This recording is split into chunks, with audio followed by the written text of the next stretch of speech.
In progress. There we go.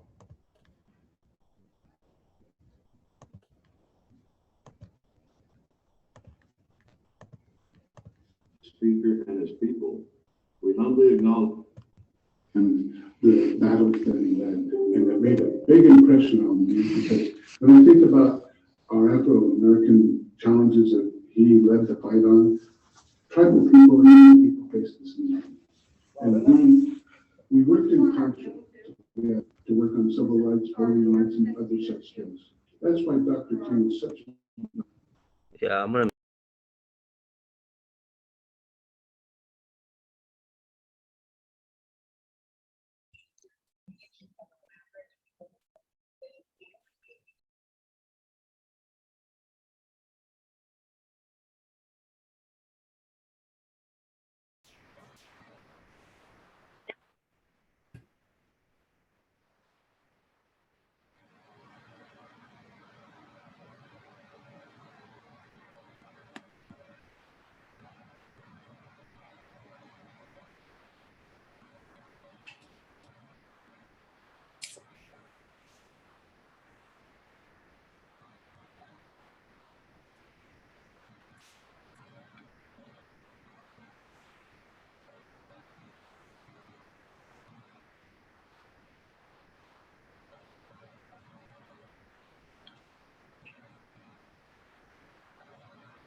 Choices there, yeah. So today's together, thank you very much for your time. And the one that we're all doing together, we're better call it YMCA,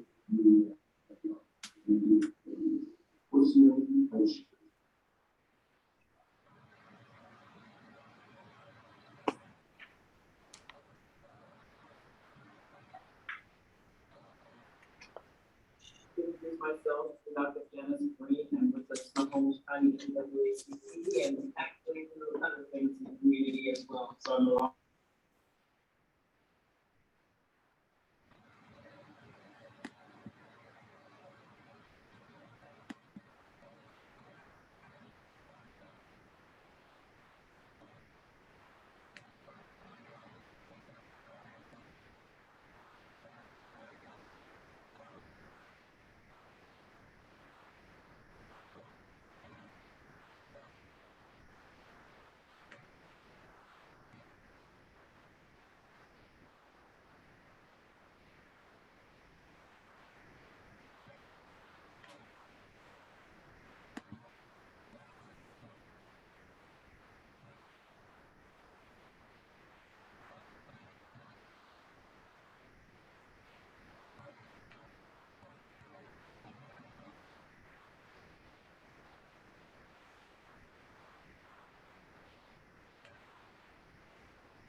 Hello?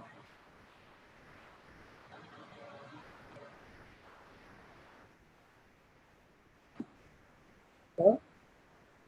Yeah, we're not hearing anything on the video either. So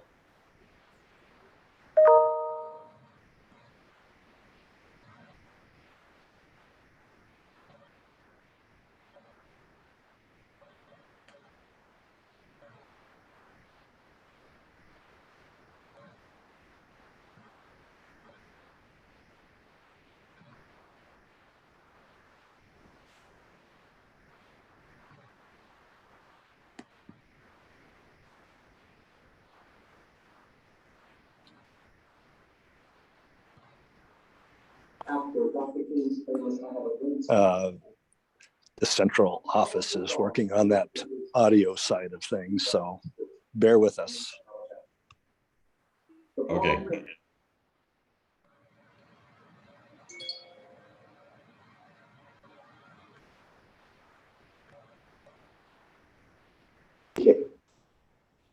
Addie Mae Collins, Denise McNair, Cynthia Wesley, and Carol Robinson were killed.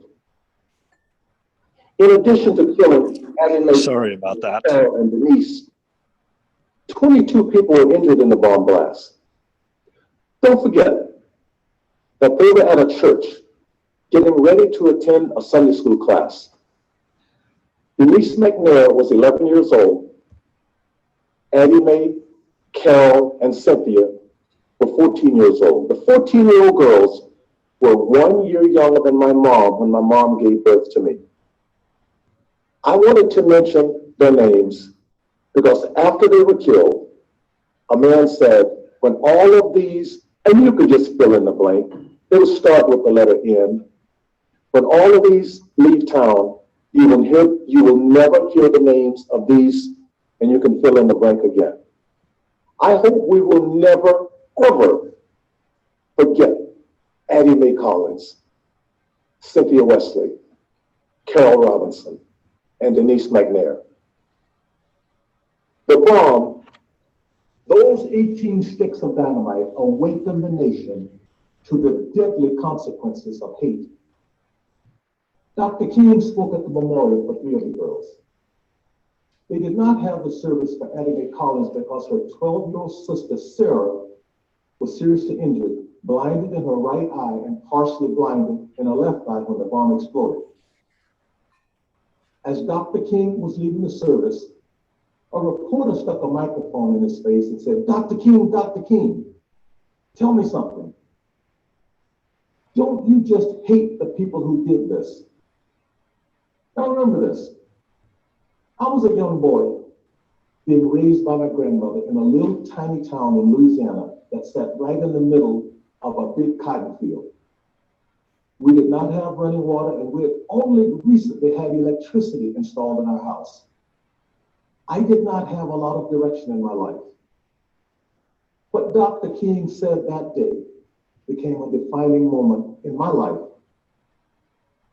We watched the memorial service on a black and white TV at our school.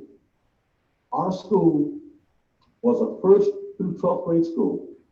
The name of the school was Allen High School for Negroes. Think about that for just a second. Allen High School for Negroes. Dr. King's message that day, his message at the memorial service was a simple message. A simple message titled, A Love That Forgives. A love that forgives.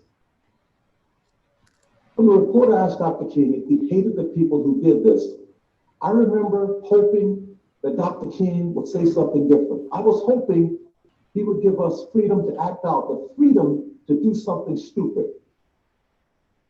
Dr. King paused, looked at the large crowd that was gathered for the memorial. He looked at the grieving families, looked at the reporter, and this is what he said. He said, we live in a nation created in honor, respect, and love. A nation built on the idea that we are all created equal. When you live in a nation founded in the principles of love, to hate anyone is just a burden that is too much for me to bear. To hate anyone is a burden too much for me to bear.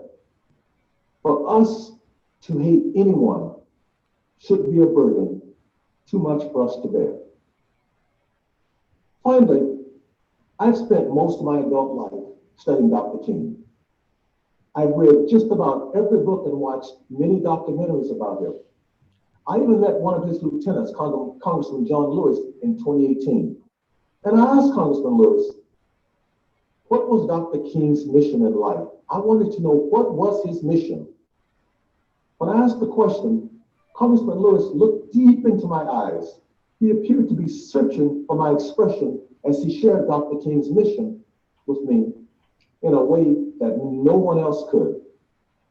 Congressman Lewis told me that Dr. King's mission was twofold. He said, first, Dr. King wanted to make sure that a civil rights bill was passed, a bill that would outlaw discrimination based on race, color, religion, sex, or national origin, a civil rights bill. Then Congressman Lewis told me that Dr. King spoke with him about slavery, talked with him about living in a segregated society, the inequities that surrounded blacks in schools, the inequities of a sharecropping system, the inequities of housing and land ownership. He said Dr. King talked with him about the terrible burden many Black Southerners inherited in the work of hate. Dr. King told him about being arrested more than 30 times, jailed in Montgomery, Alabama, for driving 30 miles per hour in a 25-mile-per-hour zone. Now, I want you to think about that for just a second. Arrested and booked in jail for driving 5 miles per hour over the posted speed limit.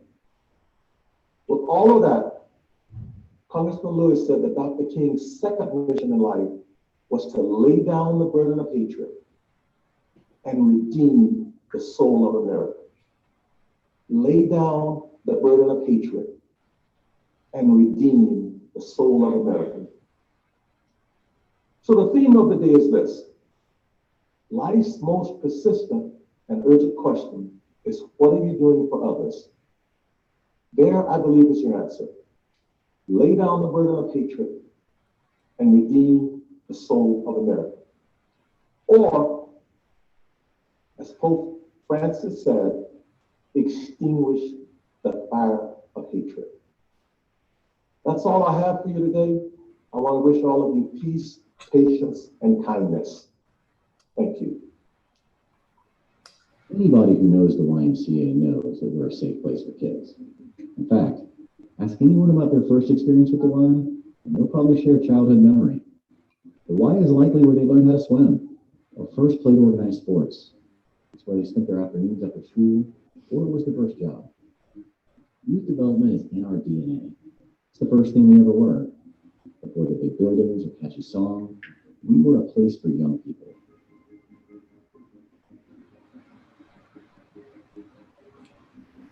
When the YMCA was founded 177 years ago, our very first program was a teen program. But it was more than just a program. It was a leadership development program. Our commitment to youth development is as strong now as it was then. But how does this commitment to youth show up today? For us, this means ensuring every family and child in Snohomish County knows that the Y isn't just a safe place to be, but a place to become something. A change maker, a community leader, a professional, a big sister. The Y is where 13-year-olds discover their agency through programs like Counselors in Training and Leaders in Training. It's where high school students stand up and find their voice through programs like Youth in Government. The Y is where youth from every background discover and master their potential through programs like My Achievers. Every child deserves a caring adult role model. Beginning this year, Big Brothers Big Sisters of Snohomish County will have a presence at all 6 YMCA locations, ensuring that all adolescents who are without this relationship will be paired up and set up for success. Cradle to career, the Y is a lot of things to a lot of people. But at the end of the day, we're a leadership organization. We create leaders at every life stage, but especially from a young age, for the benefit of us all. Good morning. My name is Peyton Toon, and I do have the privilege of serving as your president and CEO here at the YMCA of Snohomish County. Thank you so much for joining us this morning. We so wish that we could have gathered in person, but as you've heard already in the powerful words of our speakers, we would not allow distance to separate us on this really important day. Now, although I've only been here 2 years, I am getting used to the Pacific Northwest, and I got to tell you, I actually do love winter. I know it sounds strange, that might not be very popular, but I kind of love the darkness. There's something nice and refreshing about 4 seasons and having a time when it's dark in the morning and dark at night. You can be indoors, really explore the great indoors. And although I do love to hike and run and be outside, when the weather isn't great, this might not surprise you, I find myself at my local YMCA to avoid the weather. And just the other night, at my local Y, there was a group of teenagers. They were running on the track, and they weren't exercising. They were actually having a foot race, and it was really funny. They were videotaping each other, and presumably to post it on TikTok or something like that. And I was caught in that moment watching them because there were about 9 of them, and it was every stripe of diversity of our community. Some white kids, some African American kids, some Latinx kids, some Native kids, some Asian kids, boys and girls, and they were laughing. Laughing so hard. And you always know when you're a part of the best parts of the community when you're around laughter. And there's so much laughter at the YMCA. And this didn't really surprise me. As a former team director, I know firsthand the power of youth work and the YMCA. But as I watched these kids and I reflected in this moment, they didn't know hate. All they knew was friendship and equality. And that's one of the things that the YMCA does. It brings kids together before they learn bad habits and bad thoughts. And they don't know any different. As was said in the video, one of the first programs of the YMCA was a team program. And we have a team in our history books. At the time, he was just a boy, and he became an adolescent. His name was Martin. He was a very special man. Martin Luther King Jr., long before he was Dr. King, was a white kid. He was a member of the Leaders Club and Youth in Government at the Butler Street YMCA on Auburn Avenue in Atlanta, Georgia, the same street that he was born on. He was a white kid like any other kid. He learned to step up and speak with his peers. He played basketball. He probably got some scraps. But we're not going to take credit for this amazing legacy. We do want to learn from his work and find out what could be constructive. Now, this was the 1940s. Not exactly a time of great racial harmony in our country. And it really was not common for kids of color and white kids to get together. But they did. They did it at the Y. Now, we were then and are now an imperfect nation. And the YMCA is not perfect either, but we've always been an organization that pushes ourselves to do better. And the picture on your screen is a swimming pool. And it's not in Snohomish County, it is a YMCA swimming pool, and it's in Phoenix, Arizona. And what do you notice about that picture? Boys and girls swimming in a pool together, kids of color, white kids. That picture was taken in 1953. 1953. Phoenix, or Arizona, is the 48th state in this nation, and they were the last state to ratify Martin Luther King Day in this country. But the Y in that state understood the importance of bringing people together. But one of the stories I marvel at with Dr. King has to do with another luminary in our collective struggle for justice and equality. Dr. King had a profound impact on another man, and he wasn't even an American. He's a man who lived a world away from Dr. King, a South African. This is a man who sadly died last month. His name was Bishop Desmond Tutu. And though I clearly never met Dr. King, as a young grad student in Texas, I had the chance to not only meet Bishop Tutu, but spend time with him one afternoon. Bishop Tutu credits Dr. King with teaching him about what Senator Lovett mentioned as the love that forgives. Bishop Tutu taught me that day, when you know better, you do better. He told me this story. He said, when a pile of cups is tottering on the edge of the table, and you warn that they will crash to the ground, In South Africa, you are blamed when that happens. When your warning was meant to cause people to move away, to move the cups away from the edge of the table, and to move those cups away from disaster. In his eyes, when you know better, you do better. And we have been given warnings.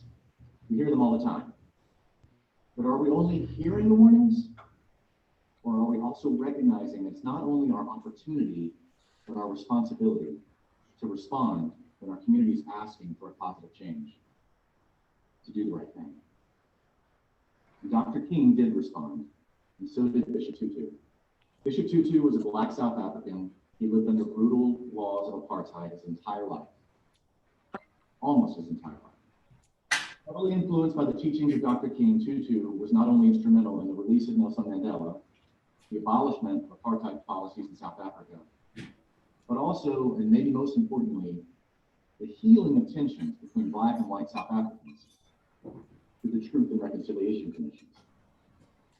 While Tutu was sharing these grueling public sessions, he was actually ailing with prostate cancer. And once again, with his unique brand of godly humor, and if you know Bishop Tutu, he's very funny.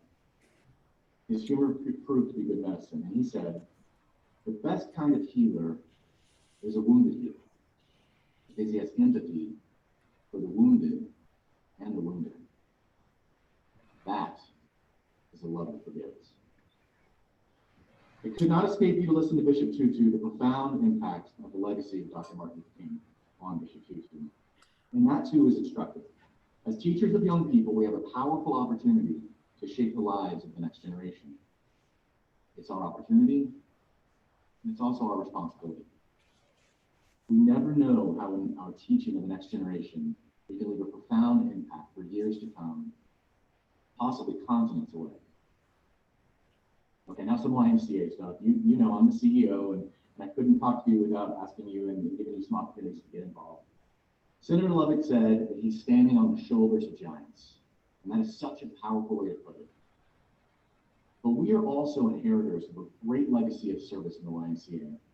I like to say that we're sitting under trees that long ago someone else planted, and we owe a great debt of gratitude for their service. Dr. King said, everybody can be great, and because anybody can serve. You don't have to have a college degree to serve. You don't have to make your subject and your verb agree. You only need a heart full of grace and a soul generated by love. Now, the YMCA is a charity. We're run by volunteers. In fact, the ratio of volunteers to staff is about 5 to 1. We could not do the work of the YMCA without volunteers. Our board chair, Matt, at the end of our time together, is going to give you an opportunity on Monday to volunteer with the YMCA. If you've never volunteered with the Y, I want to encourage you to do so, because we really need your help. And as I said, the YMCA is a charity. We're not only the largest social service nonprofit in Snohomish County, but we're collectively the largest social service nonprofit in the United States. I like to say to my staff and volunteers, we're a big deal. We have a commitment that no one is turned away based on an inability to pay. And one of the ways we keep this commitment is through our annual campaign. Now, every Y in the country does an annual campaign, and they're all very similar. And honestly, the annual campaign is amazing. It's awesome. So this is my 21st annual campaign. It's completely volunteer-led, and every dollar given to the annual campaign goes to serve those in need. It's an act of love, agape love of mankind. Caring for the children of strangers is an act of social solidarity. It's an act of social justice. When you give to the YMCA annual campaign, you're ensuring that families in need of childcare can go to work and earn a paycheck and care for the family. That young people can engage in values-based sports programs where they can learn to love their classmates regardless of the color of their skin or where they come from. Children who can't swim, they learn to swim. But more importantly, they develop courage and grit and overcome fear for a lifetime. Teens can participate in programs like My Achievers, which aims to send kids of color and first-generation immigrants to college. Leaders Club, where teens learn how to take charge of themselves and aspire to take charge of their community. Youth in Government, where teens learn to find their voice and have conflict with civility. There's a little bit of that these days. And amazing programs like Big Brothers Big Sisters, which ensures that youth who need a one-on-one mentor are able to have that parental role model in their life so they can thrive in adolescence and become great young adults and then adults.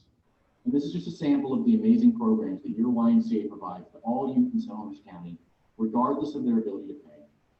By giving to the annual campaign, you enable the YMCA to add 13 new youth workers. These are full-time professional do-gooders that we can deploy in our communities. This is aquatics directors and sports directors and teen directors and child care directors that then go out in the community and run these vital programs. So your donation to the campaign enables that.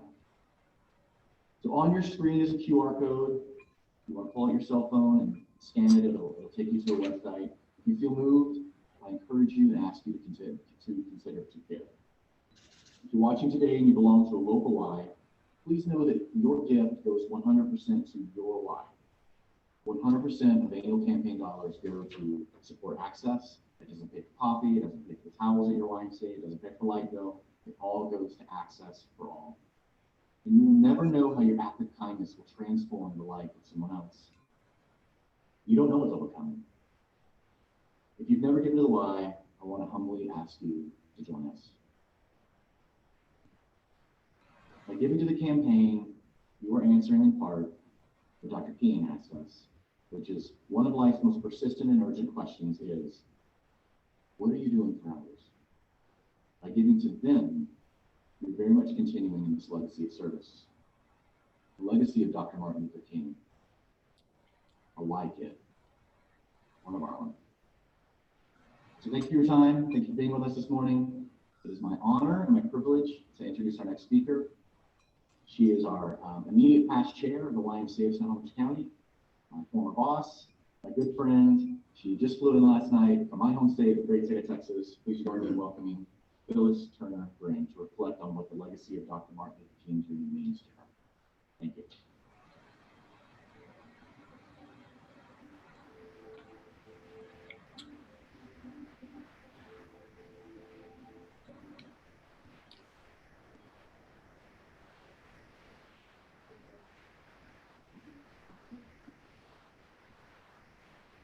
Good morning. Thanks for joining us this morning. When Peyton asked me to speak on this program, I was honored and humbled to be offered a significant role in this event, honoring Dr. Martin Luther King Jr. and continuing his legacy of service. I am truly thrilled to be here. Dr. King's quote that serves as the theme for our weekend is, life's most persistent and urgent question is, what are you doing for others? Using this as my foundation, I take as my topic, service as a way of life. We can all look to Dr. King as an outstanding example of one who demonstrated that service can be a way of life. Even so, as is my practice, and as I encourage others to do, I look to those I know personally and intimately to be role models for how I live my life. In this regard, my inspiration for this topic comes from the example of my parents, Lily Turner and the late Reverend Virgil Turner. My parents served. They served people, they served neighborhoods, they served their family, they served communities. They overcame great odds and resisted societal pressures to be self-interested at every turn. The pressure to get mine and let others get theirs, to be focused solely on their lives, their success, and the success of their children. They resisted, even though some would say they would have been justified in doing so. My parents were born during the Great Depression in the rural, segregated South of the United States, in the state of Arkansas. Understaffed and under-resourced schools, poverty, Jim Crow, racism, and discrimination were ever present. Dad dropped out of high school to join the military, which had just recently been allegedly desegregated. later returning to finish high school and attend college on the GI Bill. Mom was a teenage unwed mother who, if many of the good Christian folk in the town had had their way, would not have been able to attend college on scholarship. In their formative years, and on every hand and at every turn, there were reasons to be bitter, to focus on self, to live out resentments of the prevailing system of racial oppression and those who perpetuated it. Yet out of this environment and these circumstances came two people who were driven to make their lives and the lives of others better, to make the world a better place, to give back, to stand for justice in the face of injustice, and who embraced Dr. King's notion of the beloved community. Two people who served. Remaining in every community, school, organization, and environment where my parents lived, worked, or played is a legacy of their service. In the south suburbs of Chicago, they established and led community services like Head Start, Meals on Wheels, Women, Infant, and Children, and a host of other programs and initiatives designed to uplift underserved communities. They also contributed to faith-based organizations such as St. Bethel Missionary Baptist Church and the Bethel Community Center. In the early 90s, my father served as the executive director of the Arkansas AIDS Foundation and subsequently co-founded an organization focused on educating Black and Brown communities on how to support their own health. During this same time, my mother established and led the very first Head Start program in Lonoke County, Arkansas.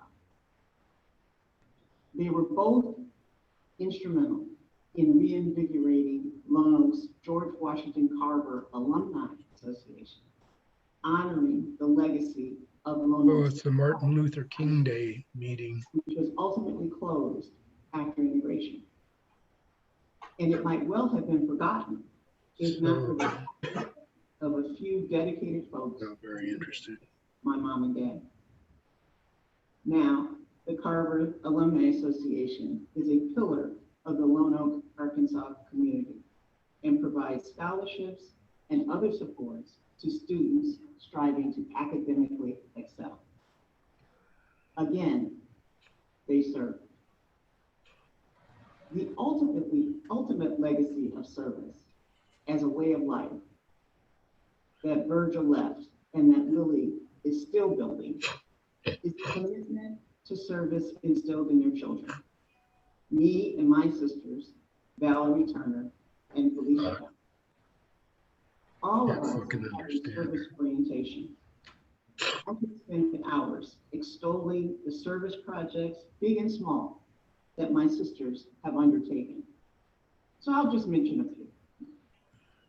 Felicia is an attorney, Marine Corps veteran, and academic who has spent much of her professional career helping underserved communities receive fair treatment from a broken and complex legal system. Now, as Dean of the Law School of the University of North Texas, Dallas, she is increasing access to legal education to non-traditional students. Valerie, after having devoted close to 30 years of service in public education, seeking needed change from the inside, has taken up the mantle of leadership for the Carver Alumni Association in Lonoke and is driving positive change through activism and engagement in the Lonoke community. Then there's me.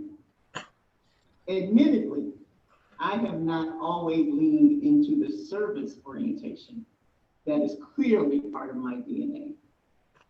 Even so, as I look back on the arc of my existence, I see my parents' invisible and sometimes not so invisible hand nudging me towards service opportunities.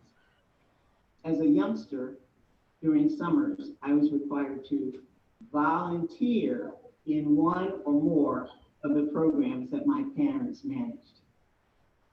As I grew older, I always had at least one or more service projects where I invested my time.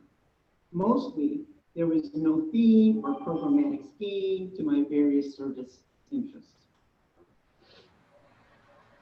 I only instinctively knew that if someone asked you to support a good cause, if you can do it, then you should do it. In college, I participated in outreach, encouraging African American and Black students to pursue careers in science, technology, engineering, and math. In law school, I supported various legal clinics, services for indigent clients. In the follow-on years, there were a host of other projects and endeavors too numerous to mention. This brings us to 2009, when the then CEO of the Snohomish County YMCA, Scott Washburn, and the then Chief Development Officer, Scott Sadler, presented me with the opportunity to join the board of the Y. I said yes. Little did I know that that was the beginning of a 12+ year relationship that would culminate in me serving as chair of the board and being before you today. In full transparency, I must admit, I had little idea what I was getting myself into when I said yes to the Scots. They were very persuasive. My service to the Y, however, transformed my life in some unexpected way. When I joined the Y board, like many other people, my view was that it was primarily a swim and gym. What I learned and experienced to my delight, and is just shared with you by Peyton, was that the Y isn't just a place, it's a movement. It's a movement devoted to youth development, healthy living, and social responsibility. When I was the association chair of the annual campaign that Peyton just discussed, I had the opportunity to visit with people who shared their transformational Y stories. I heard moving stories of how the Y has made a difference in so many lives. People who felt invisible were seen. Those who had been excluded were included. Those who had been forgotten were remembered. Like my mom and dad, the Y invests and serves people, neighborhoods, and communities. At the Y, and I quote, "We use our knowledge to develop stronger, more integrated communities, provide support for people and families, and promote positive change for all." I acknowledge that the Y hasn't always gotten it right. There will always be ways to improve and to grow, to be more inclusive, to be more equitable, to agitate for more positive change. What I can say is that in my experience, the Snohomish Y, led by its board, executive team, and numerous staff and volunteers, is unequivocally devoted to serving Snohomish County and moving the community towards Dr. King's ideal beloved community. This quest for the ideal was on full display in the way the Y managed and continues to manage through the pandemic. I know because I was there. In the vernacular of the movement, this is my life story. But this is not the end of my life story. Now that I've moved to Houston, I look forward to affiliating with the local communities, with local community service organizations, including and especially the local Y. As I think about my legacy and how I will leave the world better than I found it, I recall Dr. King's quote, a copy of which hung in my office for over a decade. and you did hear this from Peyton as well. Everybody can be great because everybody can serve. You don't have to have a college degree to serve. You don't have to make your subject and your verb agree to serve. You only need a heart full of grace and a soul generated by love. Here, Dr. King challenges all of us to find a way to serve, especially those who strive to be great. Greatness comes through service, and service can and should be a way of life.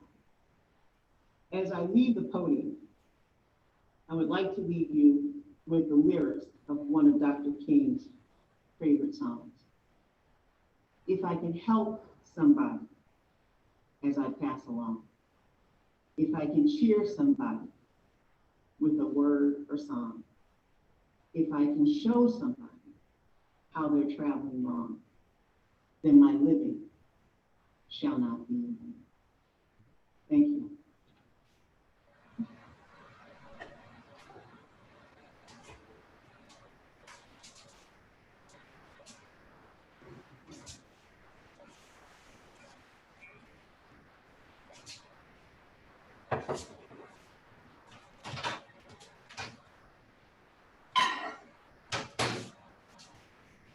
Wow, wasn't that a powerful message?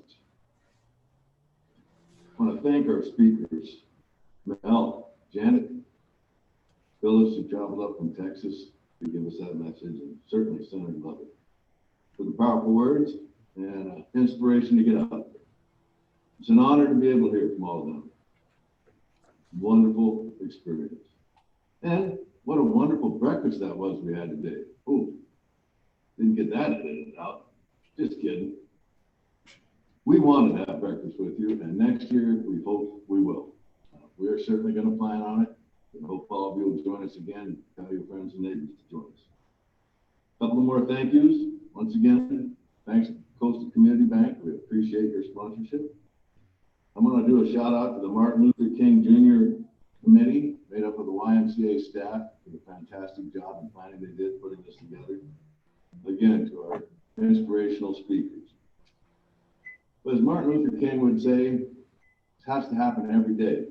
So we'd like to invite you to continue expressing his vision. We know we need that more than ever in these wild days we've been living, by doing what we call taking a day on. What's a day on? A day on for service. You can do this Monday at one of our 6 branches. We have service projects established for each one. And if you'd like to get involved, simply go to the YMCA website, should be on the screen, to register and come join us. So with that, I want to say thank you to all of you joining us. Have a great day. We will see you next year. Now get out there and help your neighbor. God bless.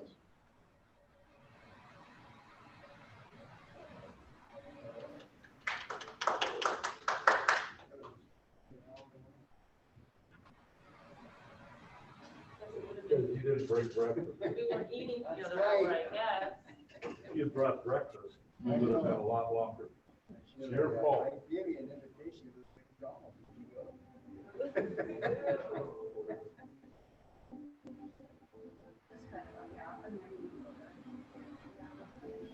Don, you did record it, right? Yeah. Okay, because I.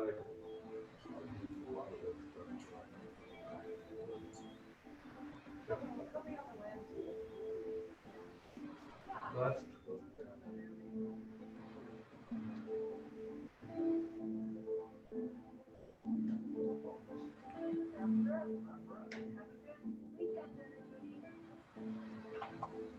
I don't know what the hell it is. Okay, everybody, we're going to wrap her up.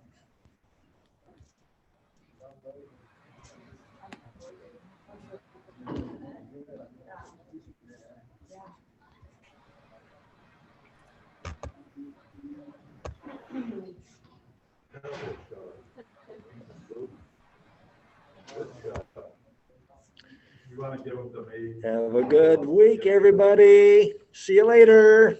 That would be wonderful. Thank you. All right, see you, Scott, Larry, Chris, Jack, see you tomorrow. Joyce. All right, see you later. Bye-bye. Bye.